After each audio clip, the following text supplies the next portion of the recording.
walking alongside her. "I'd rather practice on land a few more times anyway." Bree had to choke down her exasperated groan. "Of course you would," she said. "You're terrible at it." Kael raised an eyebrow at her. "Yes, that's the point. I'd rather not go crashing head first into the ocean because I don't know what I'm doing." "I'm not sure crashing head first into dirt is any better." "Enough," Jevin said, interrupting them both. "We're not having this discussion. You want to fly, do it over the island." Bree had a dozen retorts ready, but she held them in, deciding it was not yet time to wage this battle.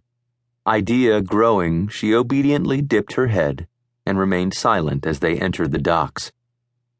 All around her were tanned men, their clothes faded brown and gray. Several long tables lined either side of the street, their surface coated with fish guts and gore as giant cleavers rose and fell, cutting off the undesirable parts as those beside them sliced with long knives, cleaning and gutting the catch of the day.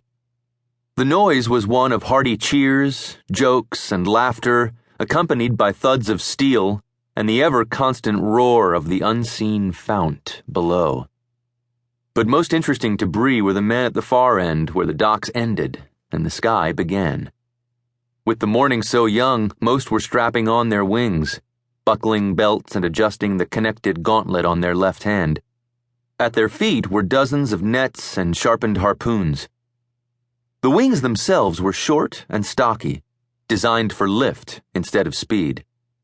Bree and Kael had practiced with a set just like them, hovering several feet above the ground while Jevin watched protectively. The whole while it drove Bree insane.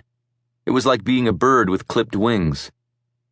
"Hey, Bryce," Jevin said, approaching a hollowed-out stone block where a bearded man stood within with arms crossed.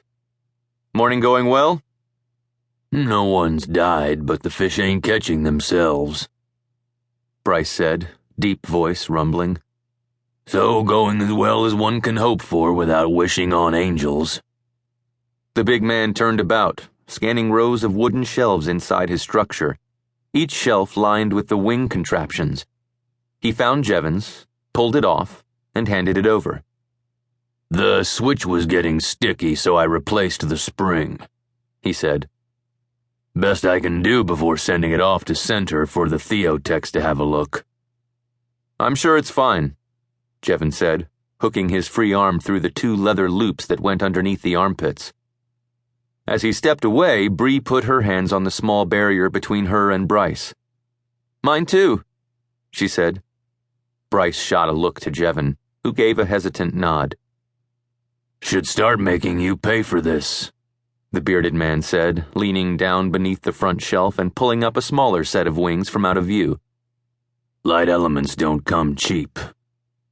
"Thank God you aren't paying for it, then," Bree said, accepting the wings.